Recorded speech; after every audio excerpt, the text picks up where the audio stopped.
So, happy 2022. We finished last year on the Daniel Drives YouTube channel with a bit of a downer because our family car, a 2010 Renault Scenic called Sally, was involved in a bit of an accident at a roundabout when a car smashed into the back basically.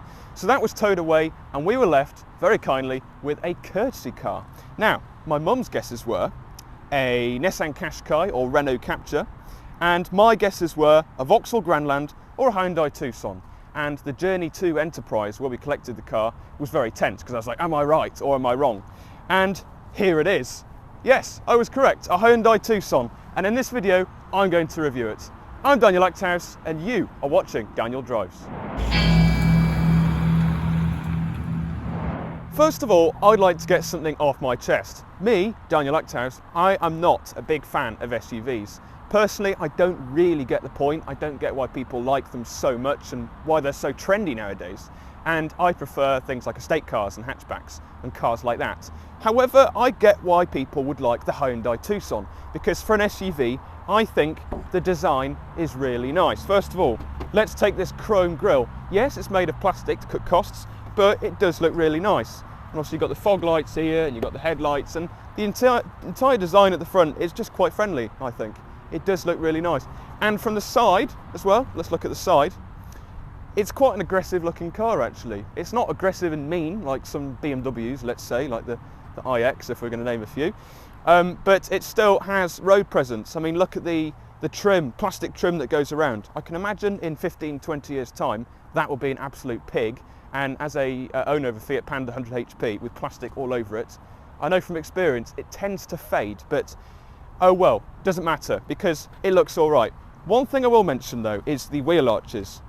They're not round, and that really does play with my mind. They're sort of square in a way, and it really doesn't look right. So if you're looking at the car directly from the side, you're going to look at that and think it's a bit off, especially from the rear. But to be honest, that's just a minor gripe.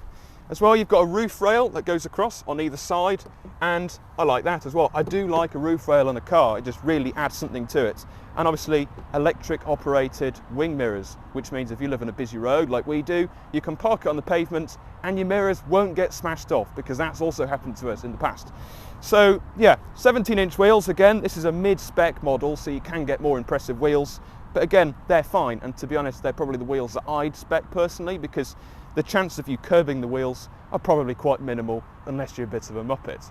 Moving on to the rear of the Tucson or Tucson, if you're a bit of a weirdo, it's pronounced Tucson, trust me. The design is still pretty decent. No, it's not beautiful like a Fiat Panda, haha, but it's still not that bad. And credit to Hyundai, they've done a good job, because in my opinion, it's hard to design an SUV and make it look really quite good. And I think Hyundai have kind of managed that, so that is good. It is quite a chunky rear end, which is something I didn't think I'd be saying on this channel, but it's still a nice design. You've got a bit of a rear spoiler, and you've got the aerial which is sort of shaped like a fin. I like that. And you've got bulges in the roof. Again, that's something else I didn't expect to say on the channel, but to be honest, it is quite nice. So this being a 70 reg Tucson is a later model, so this is the facelift. And the things you gain with the facelift Tucson are new tail lights at the rear, and I do quite like the look of them. They're all right. You get new headlights at the front, which are LED on higher ranking models, and new fog lights along with that, which are also LED. You also get a new design rear bumper, which is quite chunky again, and you get a new exhaust system. I say it's probably just the tip, but that is a double chrome system. Real exhaust pipes on a modern day car, you don't see that often at all. And that is a bit of a dig towards Audi there. They're always fake, but these are real and they're quite nice. I like them, makes it look quite sporty. And another thing you gain is the new grille, the chrome grille at the front, which is made entirely of plastic. But still, I like it. Credit to Hyundai, it's a nice design. Okay, let's have a look at the engine. So let's just find the bonnet release. It took me a while to find it, but it's on the driver's side. Beeping cabin. Let's open that up. Now, there's one thing I really don't like about this, and I know most people that buy these cars won't be doing maintenance themselves. They'll go to Hyundai because of the warranties you get and stuff like that. But you release the bonnet and it's really heavy. That's the first thing you hit with. The weight is massive, and you haven't got any hydraulic struts or anything like that, like you would on our family car, our Renault Scenic, which was made, oh my word, 12 years ago now. Instead, you've got the old-fashioned little prong thing that you put up there, and there we go, you're at your engine. But I just don't like that.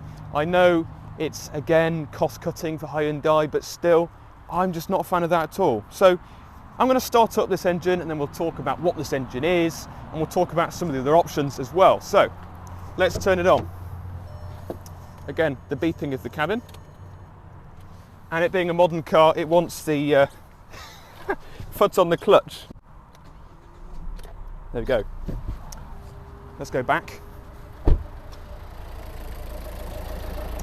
Quite a nice tick over, actually. You can probably hear it now. So this car is fitted with the 1.6 CRDI engine, which is a mild hybrid. It's assisted by a 48 volt electric battery and motor, and it's quite clever. It is clever, and we'll talk more about that later on. It's got 134 brake horsepower, which is adequate, especially around town on roads like that. However, when you're on the motorway and you really want to put your foot down, you do want more power, and that's when you're going to want to get a different engine. 0 to 60 is in 11.2 seconds. Top speed 112 miles per hour. Obviously they're completely irrelevant because it's a family car, so it's just useless. And two options with this engine, the 1.6 diesel. You can choose between a 6-speed manual, which is fitted in this car, or a 7-speed auto, which is the one I choose personally, because I'm not a big fan of the manual gearbox. It's just not very nice. So, other engines. You can get another diesel engine, which is a 2-litre diesel engine, also mild hybrid, except 2-litre diesel comes as standard, the only engine you can get, with all-wheel drive.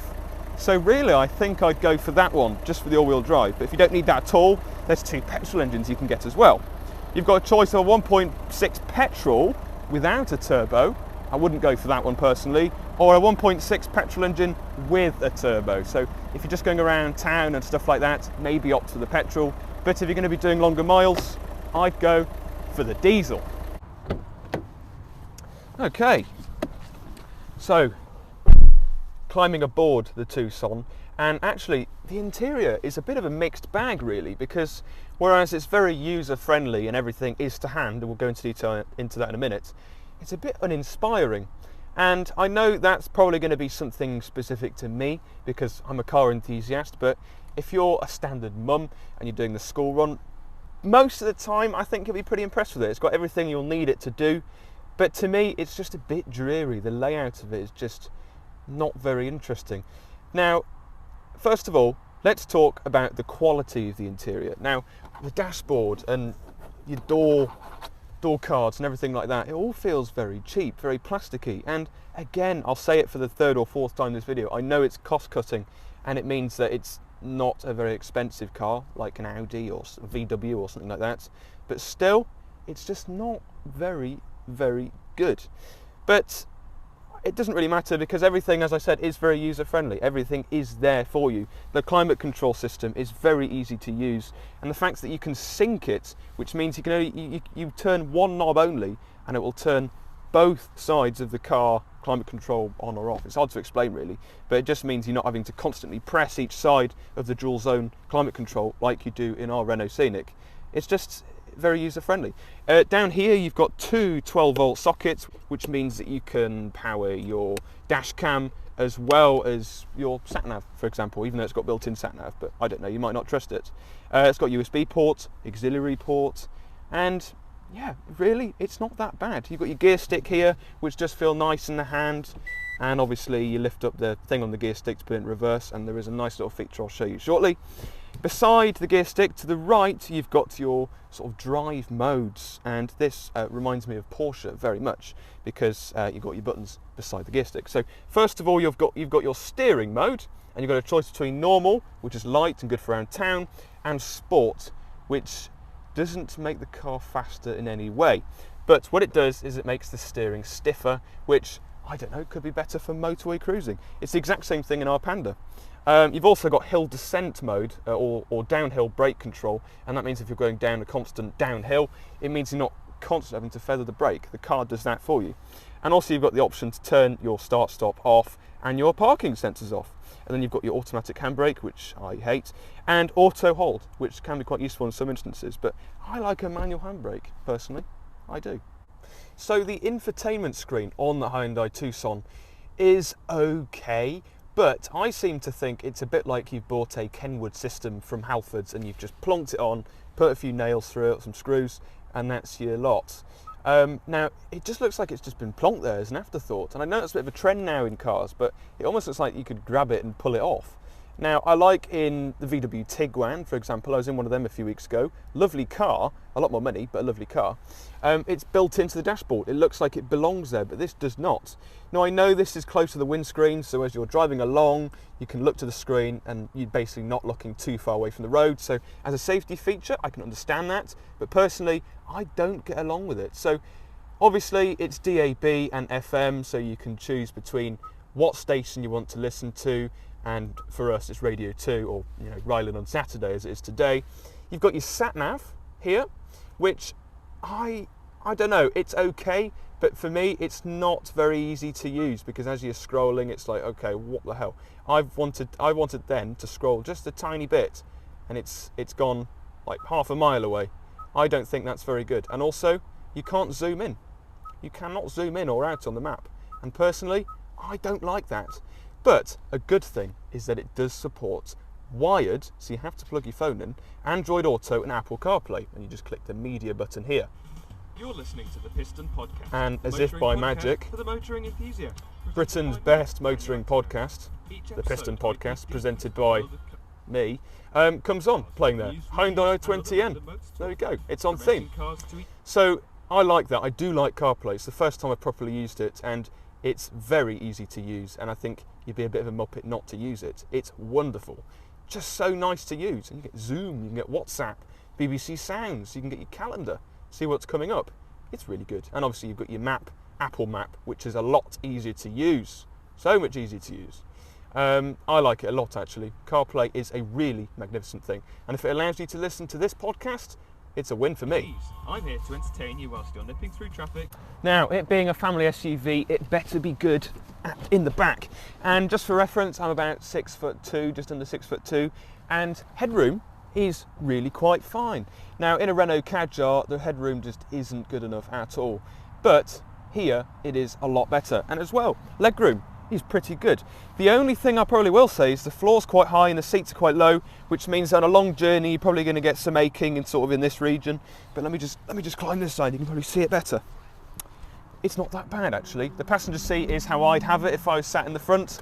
So me sat in the back, I'd be quite happy. And I have had some time sat in the back of this car, and really it's not bad at all. It's quite a nice place to sit. And beside you here, you probably won't see it now I'm sat here. Let me go back into the other side for you. The middle seat, which is their seat for losers. Here you can fold this down and you've got cup holders here. So if you go to Costa or something, or you have a very nice Smith & Sniff travel mug with red bush tea and maple syrup, very delicious, you can put it there and it's really quite stable. It's not going to fall over onto your passenger's legs, which wouldn't be very nice. In the middle, this is always a bad spot for a car. It's not very comfy actually, it's the first thing I'm hit with. It's almost as though the seat is sort of intruding into your back. It's like it doesn't want your back to exist. And also you're sat quite high up. So really, you don't want to be sat in the middle. And also the transmission tunnel means that if you have your legs here, you're going to ache quite a lot unless you've got no legs or you're just very small. But yeah, overall, in the back, it's not too bad. But what's it like when you've got people either side of you? Let's find out. Okay, it's time for a family holiday, and here I've got my brothers and sisters. I've got Poe the panda from IKEA, and I've got little Pedro the panda here. So let's get them strapped in. Go for the Holly Bobs. Staycation, obviously, COVID friendly. Testing the eyesight. So, strap Poe in nicely there. You see, he's quite comfortable. Let's strap good old Pedro here. Now, this is where there's a bit of an issue, because I don't like this. I don't like the way this works. So you clip this side in, and I've done that wrong, you see. I've done that wrong already. And there's no release here. You have to use that little tool here to release it. And I just don't think that's very user-friendly either. It's a hard thing to explain. It's one of the things you have to use it to understand it. But nevertheless, let's strap Pedro in. There we go. Quite simple. Family man down. There we go, strapped in.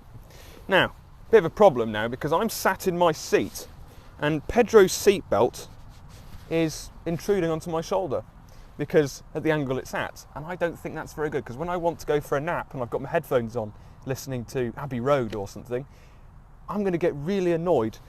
So that is not a very good thing.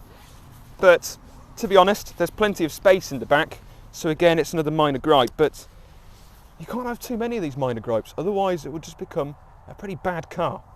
Now, the Tucson being a big car, surely it has a massive boot. It's alright, but it's not great. Our Renault Scenic, again I'm using that for reference because that is our family car, is a smaller car on the roads, and yet somehow it has more space in the boot, and that's because it's an MPV, so it hasn't got the shallow roof or anything. But boot space, it's not that bad. I mean, we did our Christmas food shopping here and stuff like that, and it's quite fine. I just bashed my head on that. But it's all right. If you plan on kidnapping people and stuff like that, they might be all right if they're a bit shorter than me, because obviously the way this sort of SUV roofline works, it means that the boot isn't very square. But overall, in terms of space, it's okay. You'll be able to get decent sized things in here. Parcel shelf is the usual flap, and that folds like so. But to me, I don't know, that's a bit annoying to me because you can't put things on there without the risk of it just breaking completely. And I know when we go on family holidays, we put a few bits and bobs on here, like our picnics and stuff like that, snacks for along the journey. So that's not very good. However, what is okay, but has a few cons, is what you do with the parcel shelf if you don't want it at all. So, fold it in like that, and it just comes out like that. Quite simple. But then you're going to say, all right, what do I do with this? Now, what you do is you lift up the boot floor, and I might have to put some B-roll in now, and you take up one of these plastic covers, and what you do is you slot it in there. You have to take up the other plastic cover. Enterprise will be screaming at this point. And what you do is you put it in there like that, shove it in there, and you put the flaps back in. I really can't be bothered. And you put that down, and then you've just got rid of it. But personally, I think when this is your car and you've had it for quite a while and you're constantly having to do that, you're going to get really peed off with this. And I just think you're going to be very tempted just to go and get rid of it completely. So that's not great, really. And another thing that isn't great is the seats, if you want to fold the seats down. Because what you have to do is you have to go round to the side of the car. Now, I know you can't see me at this point, and I apologise. Very professional. You pull the lever, and then it folds down like that. So then you have to go round to the back again, back of the car, and then there you go. That's a bit annoying because a lot of family cars these days have little handles around in this position, which makes it so much easier. But it's not all bad news, because once you've folded the seats down, it's a flat floor. So if you're doing tip runs and stuff like that, it's pretty decent. Okay, so we're out on the road now, and I'm going to talk about how the car actually drives. I know I'm not driving, but I do know how it drives, and I'll talk through some more of the features. So in terms of road manners, it's actually all right. It does handle really quite nicely, and we have done a lot of miles in this car, like an awful lot, probably 500, 600 miles now. And that's all around lanes and motorways and stuff like that, and it does handle really quite well. It's not floaty or anything like that, and it does feel like it's not an SUV, but it is, which is the weird thing. Bit of a 0 to 60 test now, so we're going to pretty much gun it down this road. 60 mile an hour speed limit. See the speedo there. Doesn't make a very inspiring noise because obviously it's a diesel, a 1.6, and there we go, there's 60. So not bad, but then again, it's not going to amaze you. If you want power and grunt, go for the 2 litre. So as we're driving through town, I'm going to talk to you about the spec levels. So 3 different levels for the Tucson you need to know: S-Connect, SE Nav, which is this one, middle range, and Premium. So the S-Connect has dual zone climate control, Apple CarPlay and Android Auto, and a reversing camera as standard. The SE Nav, this one, as I just mentioned, has got automatic wipers when it starts raining, tinted glass at the rear, privacy glass, built-in sat-nav as standard, and a bigger screen by 1 inch. And obviously you got other things that come with the S-Connect, because otherwise that'd be strange. Top of the range, the Premium model has got a Krell sound system, which is good, because this one is decent, but it's not going to amaze you, so I can imagine the Krell one is quite good. All-round parking sensors, and also a 360-degree camera. LED lights as opposed to halogen, 360 camera I just said, automatic cruise control, a panoramic roof that opens, which is really nice, and wireless charging as well. I'll show you where the wireless charging is. Down here, this is obviously the mid-ranking model. You get a little pad here to put your coins and stuff, and you can remove that. But on the top of the range, that is a wireless phone charger. So say you put your phone on there, it will charge just like that. That is a good feature, but sadly not fitted on this car. In the reversing camera there, a BMW dealership for you, and there is the new BMW M3 with the kidney grille. Very controversial, but anyway, reversing camera is a great feature on this car, really good. We're driving past a Hyundai dealership. There we go. Can we see any nice fancy Hyundais? Oh yeah, there we go, they're the Hyundais. Ioniq there, there's a Kona, that's something I'd have personally, and another Kona, another Kona, and another Kona. Plenty of Konas, no Tucson to see though, or is that one over there? I think it is. Let's have a closer inspection. Yes, there we go. There's a Tucson on the stilts. And another blue Tucson there, 68 reg. And a white Tucson, a silver Tucson, a sort of another Tucson, a Tucson, and a Tucson. Yes, there's plenty of Tucsons. So looking closer at the digital driver display, it also shows you the speed limit, which is quite a nice feature. So really there's no excuse to break the speed limit. And if my mum could just flick through the screen, you've got speedo, you've also got your drive info. So on this drive, where we've done 11 point something miles, 29 mpg averaged. That is shocking. But if you flick it again, that is the accumulated info. That is over 8,300 miles and it's averaged 43.5 mpg. That is a lot more respectable. And flick it again. Fuel economy, flick it again. Energy flow, this is interesting because if you lift off the throttle, there's a little diagram that shows you energy going to the battery at the back of the car. I like that. And on a bypass now, it's actually quite a relaxing car to do high speeds in. We're just under 70 mile an hour and it's not too loud. It's quite relaxing, and especially when you've got music on, which sadly I can't do due to copyright reasons, blah blah blah. It's all right actually. So overall driving experience fairly positive. Okay, so there we are, the Daniel Drives review of the Hyundai Tucson 1.6 diesel MHEV 48V blah blah blah. It goes on forever. But overall, as a rental car, it's really good. We've had it for nearly a month and it looks as though we'll have it for a bit longer because our car's still having work done. Well, actually no, they haven't even started. It's been a very slow process with Christmas and stuff. But as a car you would buy for your family, as a family car, would I recommend it? I think so, if you're after an SUV specifically. Me personally, I wouldn't go for one of these because I do think it's massive. And if you have a family of four, like us, I don't see any reason why you shouldn't go for a Hyundai Kona, for example. And obviously there's an electric alternative, there's a Kona electric, and I'm a massive fan of that. But personally, I wouldn't go for any of them, and instead I'd go for, I'd go for an estate car. Yes, I would, I'd go for one of these. No, not a Hot Wheels Volvo 850R, but an estate car. It's my little prop I've brought along. Estate cars, there's something about them. They're easy to get in and out of, you know. A bit of a reference there. And also, they look great. And also, they are, I suppose, better for the planet because they're more streamlined. And they look better as well, in my opinion. But I know my mum behind the camera, she's shaking her head. She likes SUVs. Give me a nod if you'd have a Tucson. She'd have a Tucson, she's nodding. So there we go. If you're a mum, I think you'll really like this car. But if you're a car enthusiast, I don't think you would. So there we go, Hyundai Tucson, a good SUV, and that's it. If you enjoyed this video, please remember to subscribe because we're very close to 1,000 subscribers. I can't believe it. I can't thank you enough, really.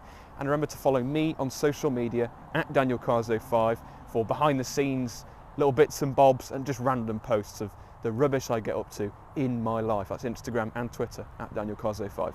Thank you so much for watching. We're going to hop in the Tucson, head home, and warm up because, quite frankly, it's freezing. Thank you for watching. I'll see you soon.